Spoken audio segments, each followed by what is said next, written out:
Bonjour à tous, bonjour à toutes. Eh bien le bonjour. Bienvenue dans le 5e webinaire Lyon 2025.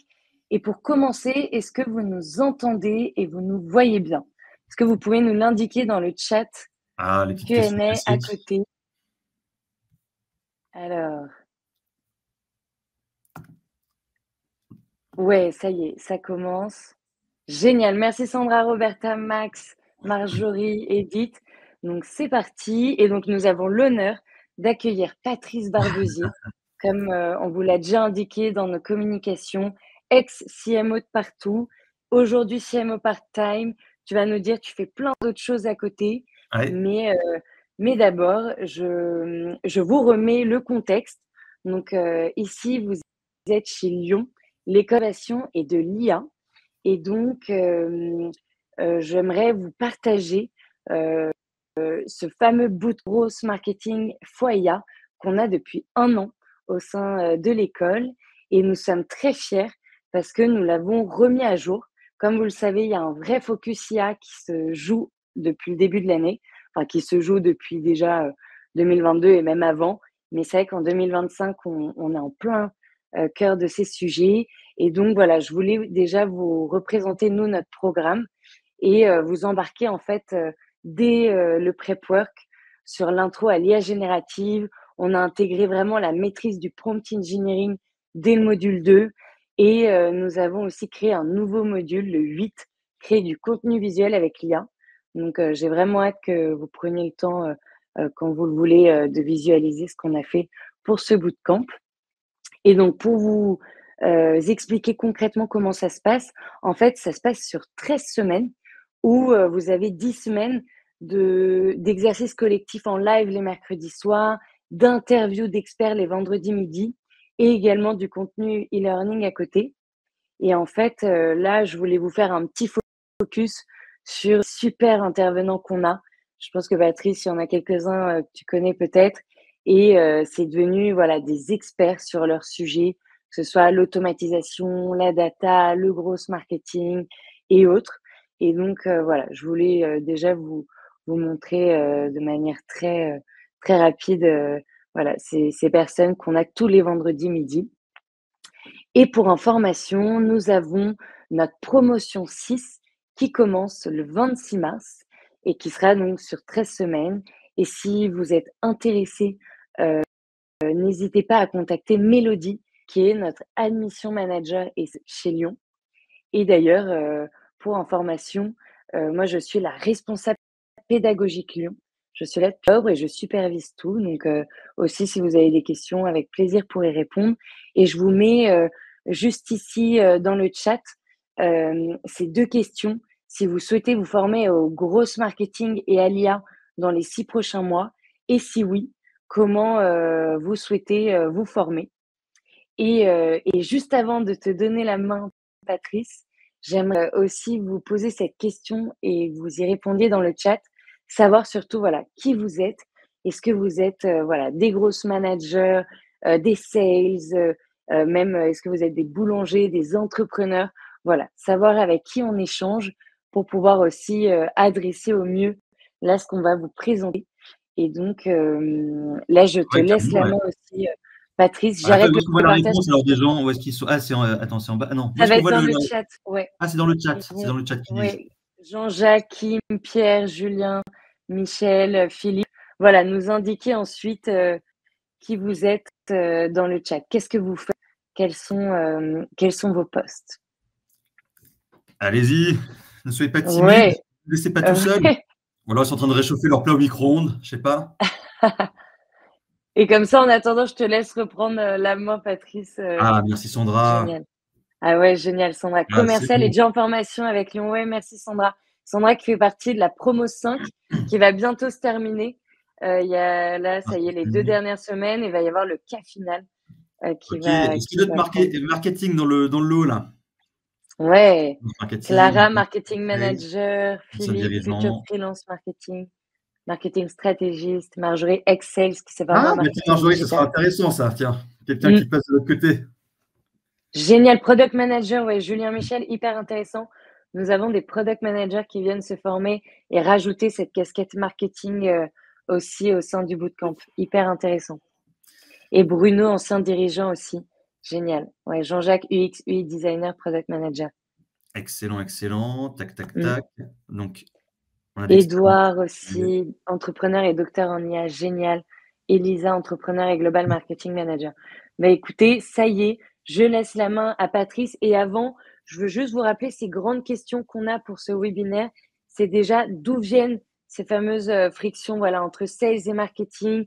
C'est comment structurer une stratégie partagée entre les deux équipes. Et surtout, on a hâte, Patrice, que tu nous donnes toute ta méthodologie, tes outils clés et surtout les cas pratiques avec ta super expertise. Donc voilà, je te laisse déjà te présenter et on va prendre ensuite les questions et ta présentation. Ça roule. Ouais, les questions, on les prend à la fin, c'est ça?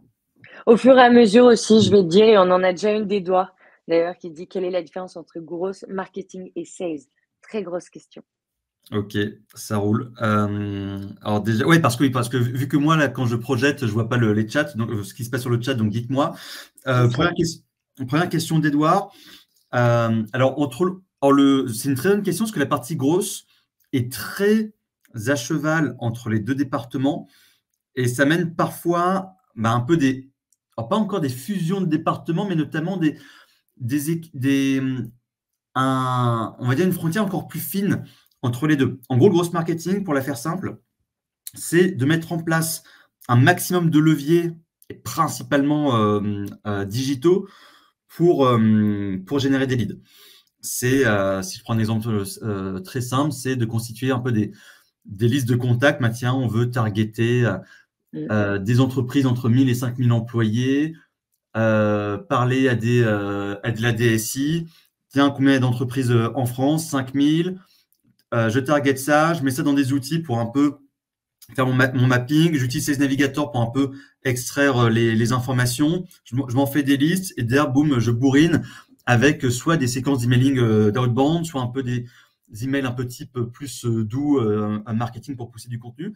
Mais effectivement, c'est un job qui va être très lié avec les sales, que souvent les deux vont faire ensemble et qui amène effectivement cette frontière encore plus fine avec les sales. Et ensuite, une fois que le lead est obtenu, qu'il est qualifié, là, ça part chez un sales pour faire les rendez-vous de découverte, soit un BDR, soit un sales, et ensuite tout le suivi jusqu'à la vente. Voilà, voilà pour la première question. Pour me présenter, écoutez, ça fait, je crois que ça fait 12 ans maintenant que je bosse en marketing B2B exclusivement. Et j'ai fait que ce qu'on appelle du mid-market et du grand compte. Donc, j'ai pas fait de marketing B2B sur ce qu'on appelle du SMB, donc les indépendants, les petits comptes, qui a un marketing assez différent. Donc, voilà, donc 12 ans là-dedans. J'ai commencé dans des grands groupes. Enfin, d'ailleurs, avant ça, j'avais fait mes stages dans le marketing grande consommation, donc le B2C, mais j'étais nul. C'était beaucoup trop dans l'émotionnel pour moi, j'étais pas bon du tout. Et le B2B, en fait, c'était un peu une surprise et un hasard de tomber là-dedans, et j'ai adoré. Je trouvais que c'était beaucoup plus concret. Donc, je me suis mieux retrouvé là-dedans. J'ai commencé chez Sony et chez Samsung. J'ai passé 5 ans là-dedans en product marketing.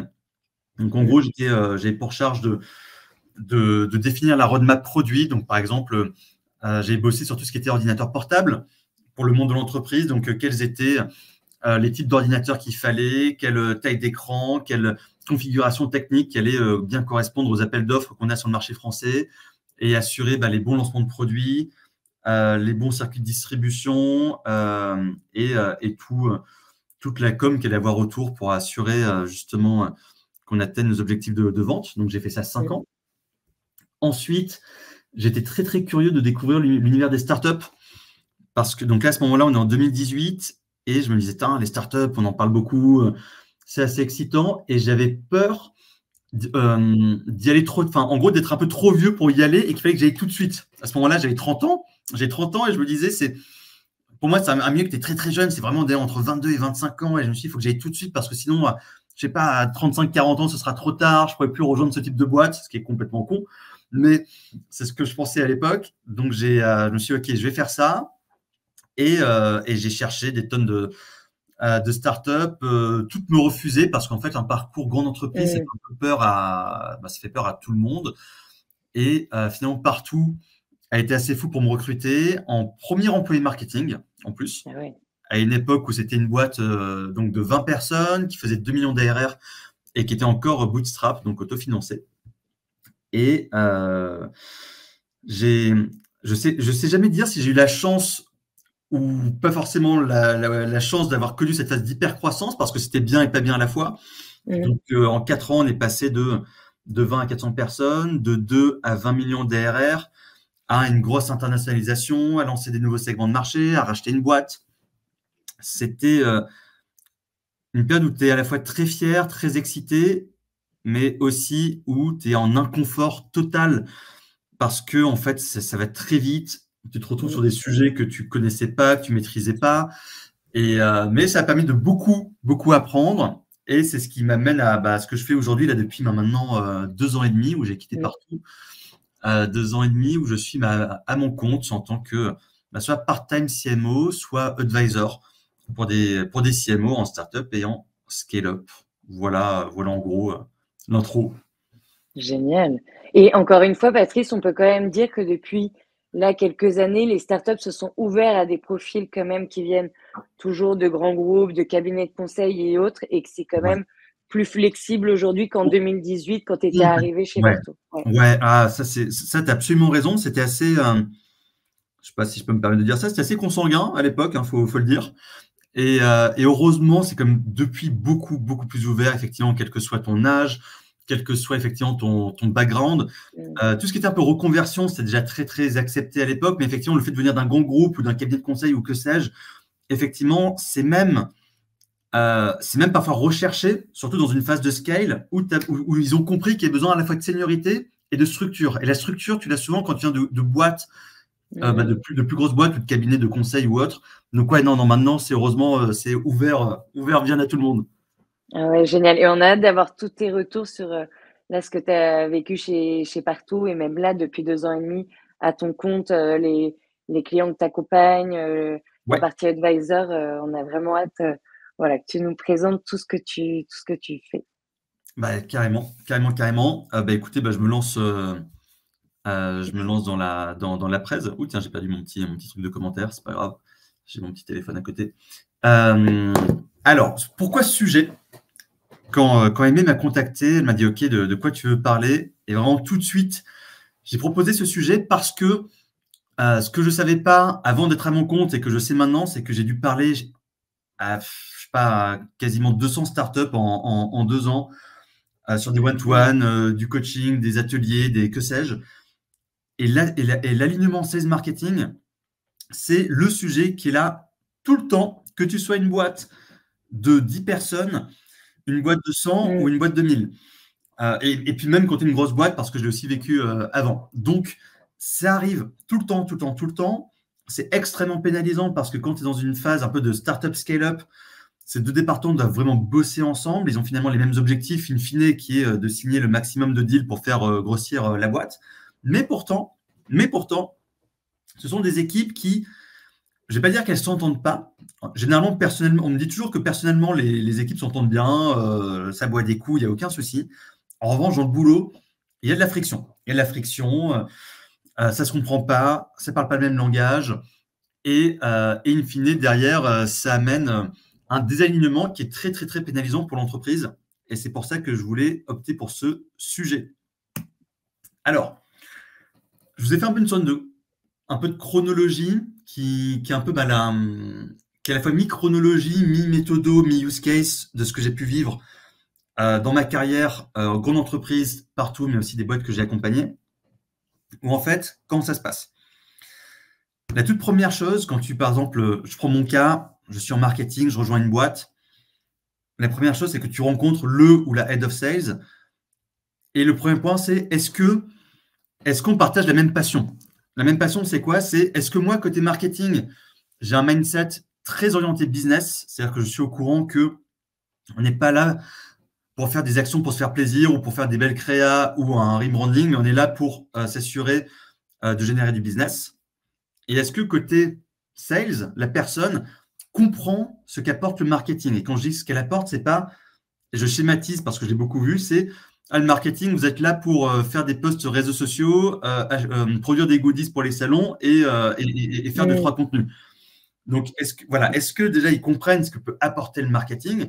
Est-ce qu'ils sont contents de voir du marketing disponible dans une entreprise? Est-ce qu'ils en voient la valeur? Donc, quand les cases sont bien cochées, comme ce que j'ai eu chez Partout avec Vincent Poirier, c'est merveilleux, tout va bien. Quand ce n'est pas coché, et ça, je l'ai connu dans des boîtes que j'ai pu accompagner ou coacher, là, c'est plus compliqué. Là, on est dans une phase où il y a généralement besoin un peu d'obtenir la confiance de l'autre département. Et pour obtenir la confiance, en fait, il y a un peu deux choses à faire. La première, c'est d'accepter, entre guillemets, de montrer patte blanche. C'est OK, quels sont un peu vos besoins côté sales? De quoi là vous avez besoin aujourd'hui pour réussir à vous débloquer facilement des deals, des négociations ou que sais-je, et sur lesquels le marketing peut intervenir facilement et rapidement. Et là, tu le mets en place, un peu de la fameuse quick win, tout simplement.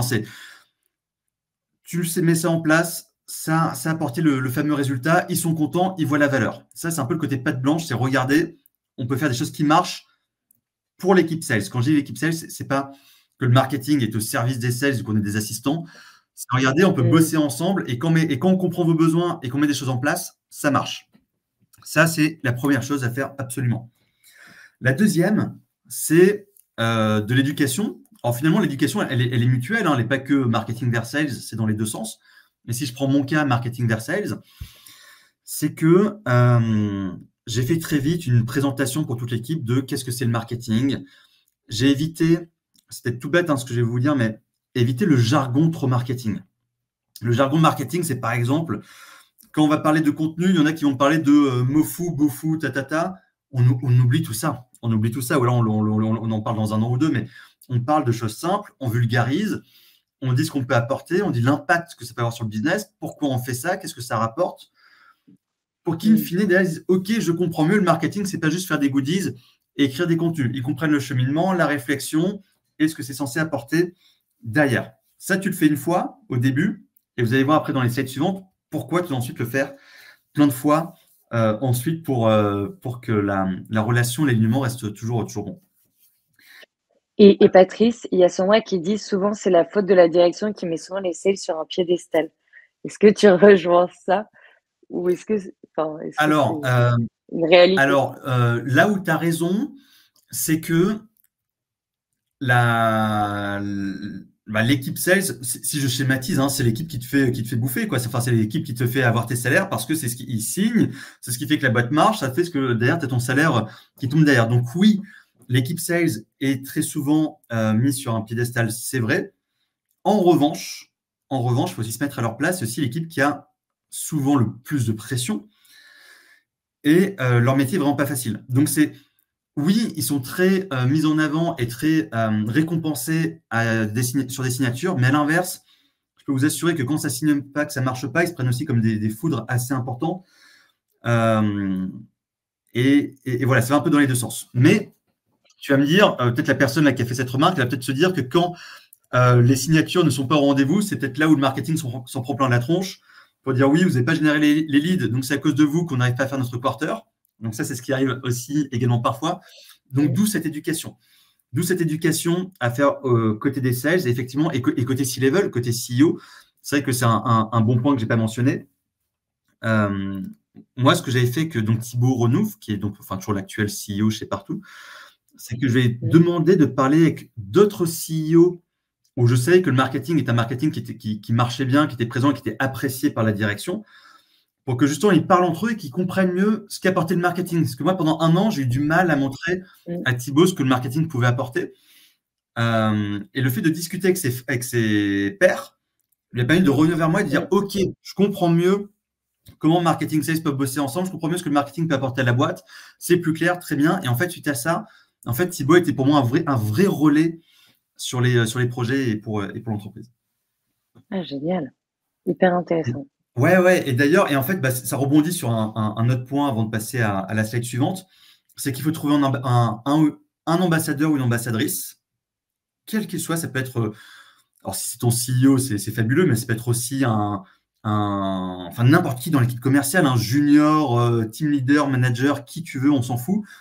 Mais si tu es dans une situation où l'équipe sales est un peu en mode frein, je veux pas trop bosser avec le marketing, je sais pas trop ce qui m'apporte. Généralement, dans une équipe, tu as toujours une personne qui, elle, en voit l'intérêt et qui se dit « Ah si, moi je suis trop chaud, venez on bosse ensemble ». Cette personne-là, quand tu la trouves, tu la lâches pas.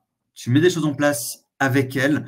Tu vas voir, il y aura des résultats, c'est certain. Ces résultats-là, naturellement, cet ambassadeur va en parler lors des réunions commerciales, va en parler sur Slack, va en parler à droite à gauche. Va dire, mais le livre blanc, je l'ai envoyé à tel prospect, ça fait qu'il m'a répondu. J'ai pu accélérer un peu, j'ai pu passer au deuxième meeting, ou grâce au webinar, j'ai invité tel prospect qui depuis était bloqué en phase de négo, ça m'a permis d'accélérer la négo et de signer. Il va faire en fait ta propre communication et ta promotion, et derrière tout le monde va suivre. Ça, c'est fabuleux à faire absolument. Le côté objectif commun, pourquoi j'ai objectif commun? C'est que, in fine, on veut que la boîte réussisse ses objectifs. Quand tu es dans une phase de start-up, tu es comme très sur de la vente, à proprement parler, vraiment, je vais signer. Quand tu es dans une phase de scale-up, tu as des sujets un peu plus différents aussi, un peu de rétention client, de satisfaction et d'internationalisation, par exemple. Mais en tout cas, la partie signée est essentielle. Et donc, pour moi, les deux départements doivent bosser ensemble pour définir objectifs et plan d'action. C'est-à-dire, CMO, enfin Head of Marketing, Head of Sales, on se met ensemble et on se dit, OK, c'est quoi tes objectifs? Alors, soit l'année prochaine, soit le quarter prochain, on s'en fout, c'est la même mécanique. Prenons le trimestre prochain, par exemple. OK, je dois signer, je ne sais pas, 50 000 d'ARR supplémentaires. OK, très bien. Logiquement, pour signer 50 000 d'ARR, il va un peu savoir combien il lui faut d'opportunités parce qu'il connaît son taux de closing. Donc, pour avoir tant d'opportunités, il lui faut tant de rendez-vous. Toi, tu sais que quand tu génères X lead MQL, ça convertit en temps de rendez-vous. Donc, bref, tu fais un peu tout ton calcul inverse qui te dit, OK, à la fin, je sais combien de leads je dois générer pour l'équipe sales pour qu'ils atteignent l'objectif financier.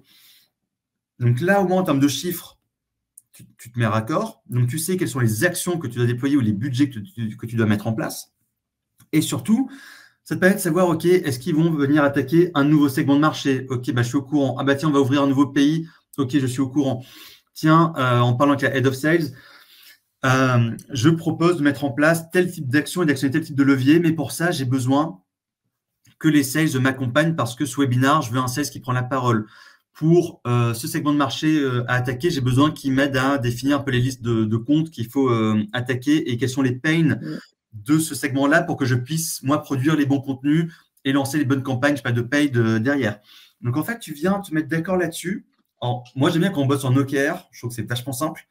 Donc, les OKR, pour ceux qui ne connaissent pas, c'est Objective Key Result. Donc, en gros, tu te définis 3 à 4 objectifs maximum par département. Dans ces objectifs qui sont très concrets, par exemple, je sais pas, signer 100 000 d'ARR sur ce quarter.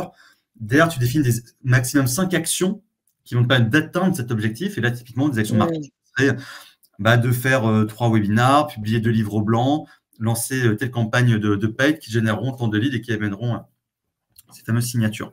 Et ça se bosse ensemble. Vraiment, vraiment, vraiment, ça se bosse ensemble. Et c'est ce qui permet derrière que quand le plan d'action se déroule le quarter suivant, il y a cette harmonie entre les deux départements. Alors, là-dessus, il y a des boîtes qui font ça, qui s'amusent un peu à comment on appelle ça, à faire une sorte de cérémonial sur l'entente entre sales et marketing. Tu vois, c'est une manière de se dire, on va bosser ensemble, on a les mêmes objectifs, et on va limite un peu signer un papier, un sorte de contrat où on a défini au préalable une manière de travailler ensemble, des process. Voilà. Bon, le côté signature, j'ai entendu quelques boîtes qui s'amusaient vraiment à le faire, mais le vrai message à vous faire passer, c'est pour éviter une friction entre deux départements, il faut définir comment vous allez bosser ensemble. Donc, on a vu juste avant les objectifs et le plan d'action, très bien, sauf que, exemple tout con, demain, tu lances ta promotion de ton livre blanc, tu as des téléchargements. Qu'est-ce qui se passe après ces téléchargements-là? Est-ce qu'ils restent dans ton nurturing? Est-ce que tu les envoies aux sales? Si tu les envoies aux sales, est-ce qu'ils sont censés les recontacter? Sous combien de temps? Est-ce qu'ils doivent te faire des feedbacks? Si oui, sous combien de temps? Et ça, tu l'appliques à plein de choses. Tu as un lead entrant sur ton site web, chez qui ça part? Est-ce que c'est le marketing qui qualifie? Est-ce que c'est un BDR? Est-ce que c'est le head of sales? Sous combien de temps tu es censé répondre à un lead entrant? Comment tu le qualifies? Où est-ce que tu fais ton retour? Dans HubSpot ou sur un Google Sheet? Tout ça, où en fait, c'est deux départements qui bossent ensemble parce que le marketing, ça l'ennuie de ne pas savoir si un lead a été traité ou pas traité. Donc, il veut avoir ses retours, il veut avoir ses informations. Donc, ce fameux SLA, ce service minimum, d'ailleurs, je ne sais même plus ce que ça veut dire, SLA, c'est service, je ne sais pas quoi, agreement. Sales, bref, je retrouverai. Et donc, c'est de définir ça, les process, pour qu'il n'y ait pas de friction. Donc, tu sais que ton lead entrant sera traité en 24 heures, en 6 heures, qu'il y aura un feedback noté dans ton CRM. Parfait. Si ce n'est pas le cas, comme ça, tu peux le remonter. Quand tu le remontes, tu es crédible, entre guillemets, tu es légitime, pardon. Et c'est aussi de définir certaines terminologies. Les terminologies que tout le monde adore de c'est quoi un lead, c'est quoi un MQL, c'est quoi un SQL. Ça, si tu ne l'as pas défini ou si c'est flou, c'est ce qui amène les plus grosses disputes entre départements. Est-ce qu'un lead, c'est juste quelqu'un qui a fait une demande de démo ou qui a téléchargé un livre blanc? Ou est-ce qu'un lead, c'est quelqu'un qui correspond à ton ICP? Est-ce qu'un MQL, c'est parce que tu as atteint un scoring? Ou est-ce que c'est quelqu'un qui a fait une demande de démo? Enfin voilà, se mettre d'accord là-dessus. Comme ça, derrière, pas de friction. Et Patrice, juste pour reprendre, on l'a vu avec Bruno, on l'a mis dans le chat. Donc, SLA, c'est a Service Level Agreement. Et c'est Charlotte qui demande qui fait le SLA souvent. Est-ce que c'est le marketing, justement? C'est très souvent à l'initiative du marketing. Enfin, personnellement, j'ai toujours vu à l'initiative du marketing. Okay. Mais je n'ai pas envie de généraliser, hein. Peut-être que c'est kiff-kiff, mais moi, j'ai quand même beaucoup vu à l'initiative du marketing. Parce qu'en fait, à l'origine, les actions de génération lead sont générées, sont activées par le marketing, qui d'ailleurs veut suivre l'impact, et c'est souvent là où le bas blesse parce que ça ne répond pas. Les sales, voilà, ils ne te font pas de feedback, tu ne sais pas si ça a été traité, le CRM n'a pas été mis à jour. Ensuite, tu leur dis, mais oui, je t'ai généré 100 leads. Non, mais tes leads, ils étaient pourris, c'était pas 100 leads, il y en a plutôt que 20 d'intéressants. Oui, mais pourtant, on s'est bien dit d'accord qu'il fallait en générer que 100.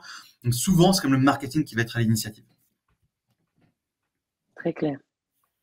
Et d'ailleurs, n'hésitez pas à dire sur le chat si vous faites des choses un peu comme ça déjà dans vos boîtes. Éviter les fameuses frictions, c'est toujours intéressant de savoir comment vous faites les choses. Alors, si vous me voyez baisser la tête, c'est juste que je lis mes petites notes pour regarder les points à ne pas oublier sur mes slides, parce que j'ai opté pour des slides très épurés pour être sûr que vous m'écoutiez et que vous ne soyez pas en train de lire mes slides. Alors, passer du temps ensemble. Ça j'adore parce que si je suis critique envers ma profession, on est souvent dans notre coin et on va se sentir un peu expert, soit on va vouloir se faire un peu plaisir et on va un peu oublier de pour qui et pourquoi on fait ces actions ou ces projets. Et on ne va pas toujours bien comprendre finalement quels sont les pain points du marché. Et ça mène derrière à des actions qui sont qui fonctionnent pas très bien. Donc, passer du temps ensemble, c'est quoi? C'est se mettre à leur table. Moi, c'est ce que je faisais chez Partout. J'étais à leur table. Quand ensuite j'ai commencé à avoir une équipe, je disais pareil à mon équipe d'aller à leur table. Donc, parfois, ils allaient un jour par semaine, 2 jours par semaine. Mais en fait, pour vivre leur quotidien. Bon, si vous êtes en remote, je ne sais pas quels sont les autres états d'âme. En tout cas, si un peu d'hybride ou un peu de physique, être un peu dans ce département pour comprendre ce qu'ils vivent, comment ils discutent, comment ils interagissent à la fois lorsqu'ils ont un prospect au téléphone ou même juste entre eux, parce que parfois ils se donnent des conseils entre eux. Bah tiens, là j'ai reçu telle réponse d'un prospect, je ne sais pas comment leur répondre. Bref, en fait, tu entends tout ça et tu te nourris de tout ce qui se passe dans l'équipe.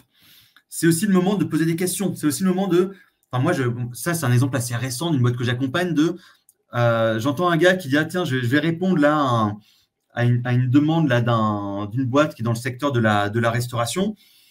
Et je fais, ah, ok, super. Est-ce que tu penses bien lui envoyer le use case qu'on a fait sur la restauration il y a 2 semaines? Ah putain, non, merci, j'avais complètement zappé ce use case, super, je vais lui envoyer.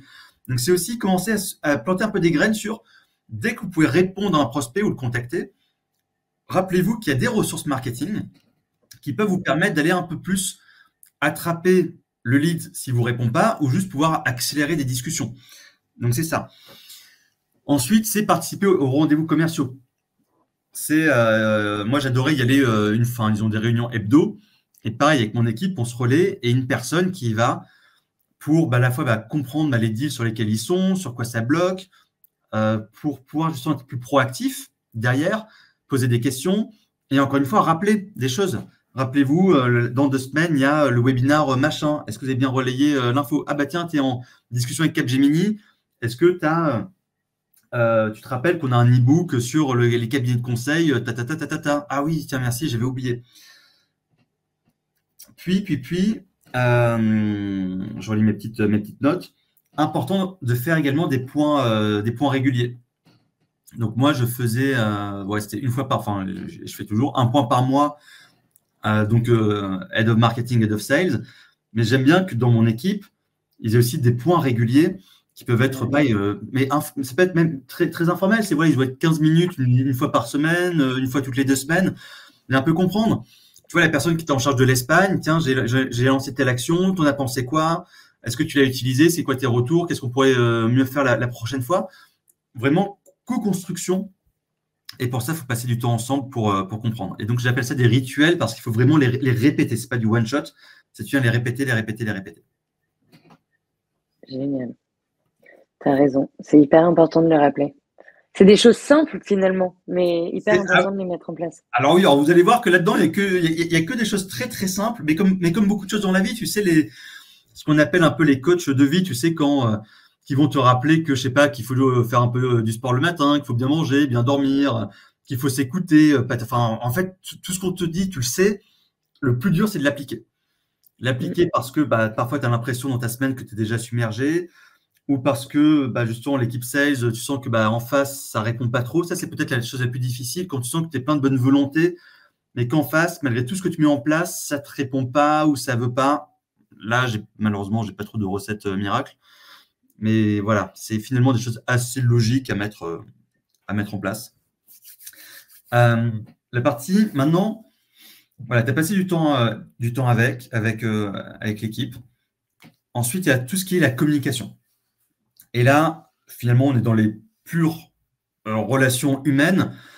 C'est que si tu veux éviter les frictions, si tu veux que les choses marchent, il faut communiquer. Si tu gardes les choses pour toi, ou si tu te dis que c'est bon, je leur ai déjà dit une fois, ça suffit. Ou si tu te dis, ah, ça n'a pas trop marché, j'ose pas trop leur dire, je le garde pour moi. Mais en fait, ça sert à rien. Et d'ailleurs, tu vas avoir un retour de flamme. Et c'est ce qui amène encore une fois toutes ces frustrations entre les deux départements. Donc, il y a des phases de avant, pendant, après. Donc, la phase avant, pour moi, c'est important que l'équipe sales soit au courant des OKR marketing. Voilà, en gros, voilà ce qui va être fait les 3 prochains mois. Voilà les projets qu'on va amorcer. Voilà ce qui va être lancé. Projet qu'on a vu et validé un peu avec votre boss, le ou la head of sales.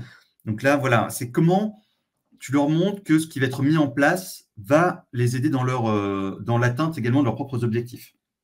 Ça, c'est le avant, tu le fais une fois. Ensuite, le pendant, c'est toutes les différentes communications. Finalement, je vais un peu me répéter ce que j'ai dit avant, mais il y a un salon qui arrive, il faut varier tous les canaux de communication. Tu envoies un mail, ensuite un Slack, ensuite tu leur dis à l'oral, puis tu leur parles à la machine à café, puis tu leur redis à la réunion commerciale, puis tu leur refais encore un Slack la semaine suivante. Enfin, il faut matraquer pour rester dans les têtes, pour qu'ils n'oublient pas, pour qu'ils utilisent les ressources, s'il y a des ressources à disposition, pour qu'ils invitent leurs prospects et ou leurs clients.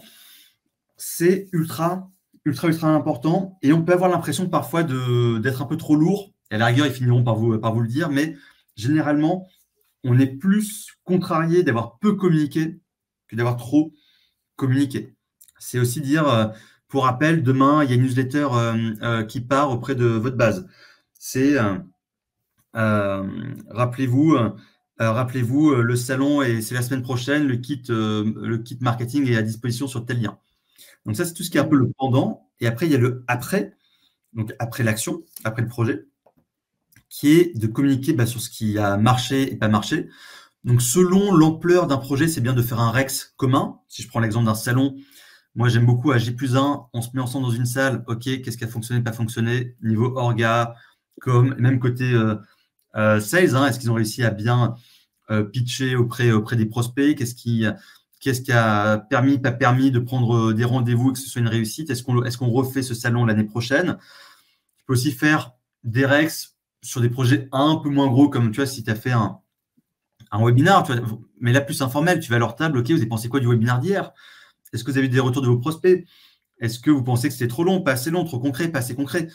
Il faut se nourrir de tout ça pour justement être dans cette amélioration continue. Et il faut surtout partager un peu tous les KPI. Les KPI les plus intéressants, il ne faut pas noyer non plus les personnes, ça ne sert à rien, ils s'en foutent de savoir le nombre de visiteurs qui est sur le site web. Mais reprenons l'exemple d'un webinar. Ils ont envie tu vas leur dire, voilà, on a eu 100 inscrits, il y a eu 50 participants. Dans les 50 participants, moi, j'aimais bien aller sur dans le CRM pour voir dans les 50 participants avec lesquels on était déjà en discussion. Tiens, regardez, il y a ces 3-là avec qui en ce moment on est en phase de négo, eux en phase de closing, eux en phase de découverte. Ceux-là, ce sont des nouveaux comptes. Donc, allez-y, il y a une super opportunité de les contacter pour choper un rendez-vous. Tiens, regardez, il y a Carrefour et Toyota qui ont posé beaucoup de questions. Certes, on a répondu à tout pendant le webinaire, mais allez-y, recontactez-les, profitez-en pour savoir s'ils ont eu toutes les infos qu'il leur fallait. Et ça montre aussi un certain degré d'intérêt, de maturité sur les sujets. Et inversement, quand les choses n'ont pas marché, on a lancé telle campagne, il y a eu aucune interaction, aucun téléchargement. Nous, l'impression qu'on a, c'est que le message était peut-être pas assez concret, c'était pas assez fin au niveau de la cible. Enfin voilà, c'est des choses importantes à communiquer. Pareil, mail, Slack, en réunion, de manière informelle, ultra important, essentiel. Et tu disais aussi transparence. Ouais, transparence, effectivement, transparence, c'est à tous les niveaux. C'est des choses qui n'ont pas marché. Moi, je vois parfois des boîtes, enfin des personnes dans des boîtes qui n'osent pas, en fait, qui communiquent que sur les leviers les choses qui ont marché. Et les choses qui n'ont pas marché, elles ne vont pas le communiquer. En fait, on s'en fout.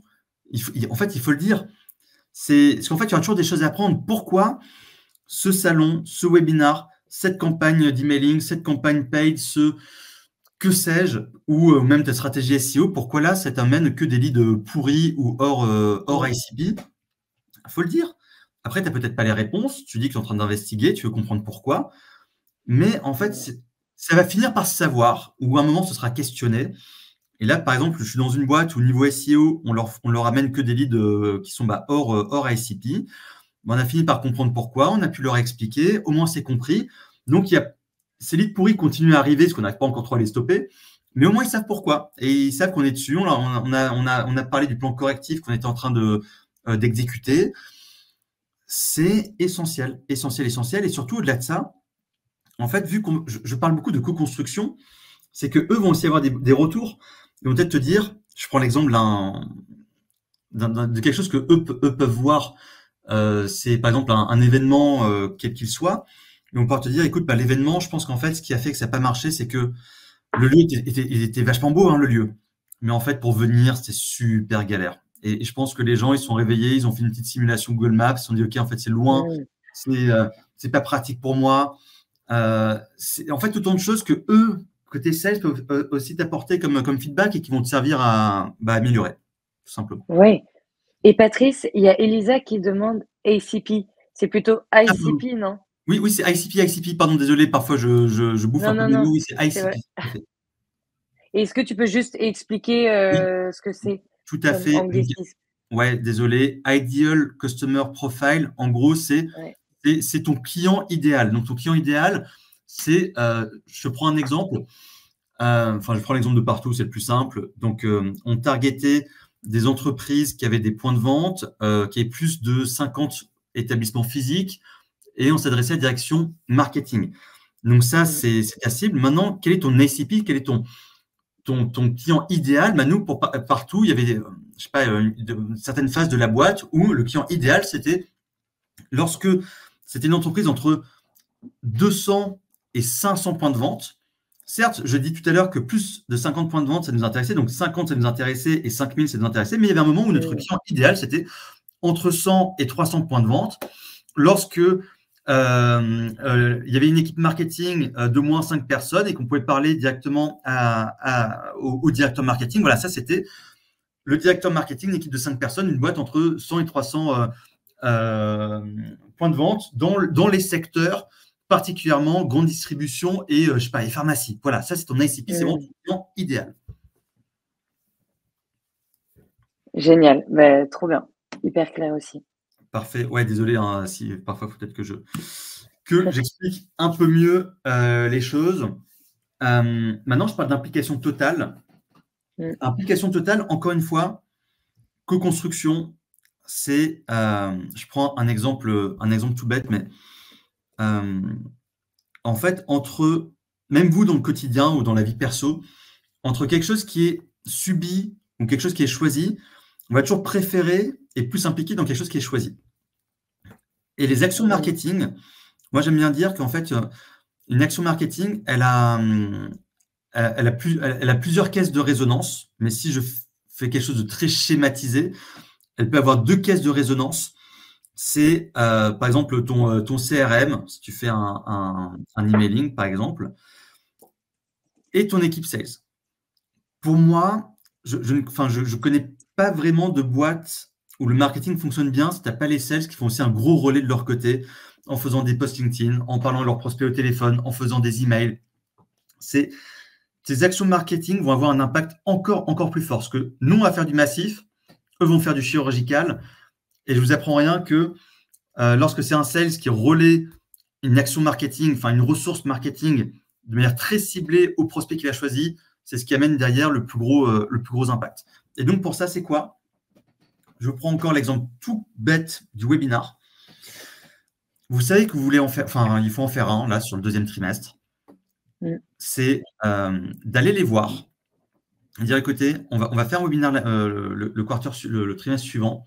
D'après vous, quelle serait la thématique la plus percutante pour votre cible? De quoi vous avez besoin en ce moment? Ah bah là, en ce moment, il y a tout le monde qui parle d'IA sur l'IA dans le SEO. Il faut absolument qu'on commence à prendre la parole là-dessus. Ok, super, très bien. Boum, tu leur as presque fait choisir là, ils ont même choisi le sujet. Parfois, ça va un peu dans les deux sens, mais ils ont choisi le sujet. Ok, super. Parfois, je m'amusais même à leur faire choisir le titre. Vous dire, ok, c'est quoi le titre un peu le plus percutant pour vous? Et puis, on faisait un peu des petits brainstorming, mais pareil, de manière très, très informelle. C'est pas du tout des réunions, hein, c'est vraiment, j'allais les voir à leur bureau et j'en prenais 5 minutes de leur temps. Et ensuite, c'était ok, très bien. On construisait le plan de la prise de parole. On co-construisait aussi la présentation. En termes de speaker, moi, j'aime bien. Pendant longtemps, j'étais réfractaire à ce que ce soit un speaker marketing, un speaker sales, et ensuite, j'ai fini par accepter, c'était très bien. Donc, on était deux. Donc, voilà, donc co-speaker, co-animateur sur les webinars. Et en fait, quand tu fais tout ça, bah, évidemment, quand derrière tu prépares tes templates d'invitation et que tu dis est-ce que vous pouvez relayer, mais évidemment qu'ils vont relayer. Ils ont choisi la thématique, ils ont bossé avec toi la construction de la presse, ils te disent que c'est pertinent, ils te disent que ça va les aider dans leur pipe. Donc évidemment, ils vont s'impliquer à fond et ils vont être trop chauds et tu vas exploser les records d'inscrits sur ce webinar. Et ça peut être pour un webinar, pour un salon, pour un contenu, pour plein de choses. Après, ça, c'est les étapes à faire au début. Ensuite, quand tu es bien dans la boîte et que tu connais bien ton marché, ça se fait à la fois beaucoup moins, ça se fait à la fois naturellement et aussi beaucoup moins. Mais au tout début, c'est les étapes assez importantes sur lesquelles il faut s'impliquer. Et pour le côté implication totale, c'est aussi implication du management. Quand tu vois que voilà, par malheur, il ne pousse pas ton livre blanc ou ton action marketing, c'est en charge du team leader, de la head of sales, de repousser un mail ou de le redire lors de la réunion commerciale auprès de son équipe. Les porte-parole, moi, je m'appuie aussi beaucoup sur le CEO, donc Thibaut Renouf chez Partout, qui est aussi Enfin, refaisait un mail pour dire vraiment, c'est pas normal, sur ce webinaire, on n'a que 30 inscrits. On s'était fixé un objectif de 100, donc allez-y, CSM, Sales, invitez vos contacts. Donc ça, c'est très important. Et parfois, implication totale, c'est quoi? C'est que quand tu as 2-3 gros projets dans ton année, enfin 2-3 grandes actions, prenons encore l'exemple des événements, c'est plus simple, et que tu veux te dire, OK, cet événement-là, c'est notre plus gros événement de l'année, on veut que ce soit une réussite totale, tu vas te mettre effectivement des objectifs, dire, voilà, on veut avoir tant de clients, tel type de compte, nombre d'inscrits, patati patata, et on aimait bien mettre, nous, des incentives, pour dire, OK, bah, le ou la sales qui arrive à faire inscrire le plus de ses comptes gagnera, je sais pas, une bouteille de champagne, une bouteille de vin. Et on faisait des podiums comme ça. Donc, les 3 premiers remportaient des prix. Ça, c'était vachement bien. Ah ouais, bien vu. Et Patrice, une petite question encore. Est-ce que le marketing a intérêt à prendre la main sur les comptes marketing des sales ou pas? Que c'est légal aussi? Et poster et programmer à leur place, par exemple. Alors, tu parles juste réseaux sociaux ou même d'envoyer des emails un peu d'invitation à des Compte LinkedIn. Ah, compte LinkedIn. Alors oui, tu peux prendre en main, ça, il n'y a pas de souci. Moi, je refuse. Je refuse parce que, en fait, chaque personne, en fait, si tu veux que quelque chose marche, il faut que ce soit personnel. Et chaque sales doit personnaliser un peu son post LinkedIn. Parfois, c'est quelques mots, mais doit personnaliser son post LinkedIn, doit personnaliser son email. Et en fait, je suis très contre l'assistanat. Je suis très pour la responsabilisation et l'autonomie et tout l'impact que ça a derrière. Et en fait, toute une histoire encore de preuve par l'exemple. On a mis du temps, par exemple, chez Partout, à ce que ça poste en interne, enfin au-delà de la page entreprise. Et en fait, tout est parti d'une formation que j'ai suivie sur LinkedIn, d'ailleurs qui m'a été poussée par le Head of Sales. Je fais ma formation LinkedIn, je fais un post, ça cartonne. Là, tu as le CEO qui dit, je ne pensais pas que ça peut aussi bien marcher. Qu'est-ce que tu as appris dans cette formation? J'ai fait une synthèse. Il a fait le truc de son côté, ça a trop bien marché. Il y a des prospects, des clients qui l'ont contacté. Et je peux dire que derrière, il a dit, c'est bon, regardez, je l'ai fait, ça marche. Tout le monde le fait. Donc, il y a toujours un peu cette preuve par l'exemple. Et derrière, voilà, tu vas sur des événements, tu fais des rendez-vous. Tu as tes prospects qui disent, ah ouais, sur LinkedIn, je vous vois, vous êtes vachement actifs. Ah, oh, tiens, si, j'ai vu la dernière actualité. Merci Romain, j'ai vu que tu as fait un post LinkedIn là-dessus, tu m'as tagué. Vachement intéressant l'article, je l'ai transféré à mon équipe. Enfin, si tu le vois comme quelque chose de très générique, ça ne marchera pas. En revanche, si chaque sales voit un peu son compte LinkedIn comme sa gestion un peu de compte et qui tag un peu des prospects, qui leur envoie, et qui parle à son audience, qu'en fait, in fine, c'est ça, quand il fait son post LinkedIn, il parle à son audience. Donc, non, pour moi, il ne faut surtout pas rentrer là-dedans et faire pour eux. Ah ouais, carrément. Écoutez, on a un petit peu dépassé, il peut nous rester encore 5 minutes. Et il y a surtout Sandra Morgan qui disent qu'elles sont intéressées par la formation LinkedIn, si tu as l'info ou Ouais. J'ai un PDF qui traîne. Alors, il commence à dater ce que j'avais fait en 2020, je pense. Donc, il date, mais il y a encore beaucoup de best practice. Il y a encore beaucoup de best practice, mais en tout cas, tout n'est pas à jour. Mais je peux quand même envoyer. Moi, j'en ai gardé un qui date de la semaine dernière, d'il y a 10 jours, de Ruben Tayeb. Je le partagerai aussi si jamais. Pareil, qui parle de personal branding sur LinkedIn et c'est hyper intéressant. Je vous le mettrai. Bon, de toute façon, j'ai plus qu'une slide qui est Oui, vas-y. faites l'amour et pas la guerre, l'attribution d'élite, parce que c'est souvent là où il y a du gros conflit et que ça se bastonne. Là, dans ce fameux SLA, dans ce fameux accord entre les deux équipes, c'est définir comment vous allez mesurer l'impact d'un département ou l'autre et comment vous allez éviter justement ces frictions. Il y a 2 cas de figure. Soit vous êtes dans une boîte, enfin un secteur, où vous adressez plutôt à ce qu'on appelle du SMB, donc des petits comptes. Donc la vente est très rapide, elle se fait limite en one shot ou en deux coups. Donc là, tu vois assez vite le lead, par qui il a été généré, et c'est une vente derrière. Donc ça, c'est assez simple, tu traques assez facilement. En revanche, quand tu es sur des cycles de vente de plusieurs mois, voire un an, et que tu as dû parler à 6 interlocuteurs différents et que ces interlocuteurs ont vu des livres blancs, ont été sur des salons, mais aussi ils ont fait plein de rendez-vous sales. Alors, en fait, à la fin, quand c'est signé, tu sais plus en fait, à qui tu dois dire merci pour ce deal et qui doit un peu reprendre un peu qu'on appelle ça les petites étoiles pour dire oui, c'est grâce à nous. C'est très compliqué. Donc, là-dessus, il faut mettre des choses très, très simples en place. C'est impossible. C'est impossible de donner un pourcentage d'impact à un département. Est-ce que sur un deal, le marketing a impacté à 10%, 50%, 70% sur de la vente longue? Ce n'est pas possible. Donc, il faut soit se mettre d'accord sur des concepts simples de soit ce qu'on appelle le first touch. Donc, en gros, ta source d'acquisition. Donc, OK, la source est marketing, oui, non. Et si oui, bah même si le deal est signé dans 6 mois, je m'en fous. Enfin, je m'en fous. On s'en fout parce qu'on s'est dit que c'était la source d'acquisition qui était importante. Et où tu parles de la last touch. OK, le sales, ça fait 6 mois qu'il est sur son deal et il participe à un webinar et tu le signes derrière. Boum, last touch, le marketing a eu un impact. Tu peux aussi avoir les concepts de scoring. Tu te dis, OK, bah, à chaque fois qu'un rendez-vous est pris sur un MQL, donc en gros un lead qui atteint mon niveau de score, je le compte en impact marketing. Et tu as ce qu'on appelle l'influence marketing. Moi, j'ai beaucoup utilisé ça et c'est ce que je recommande souvent.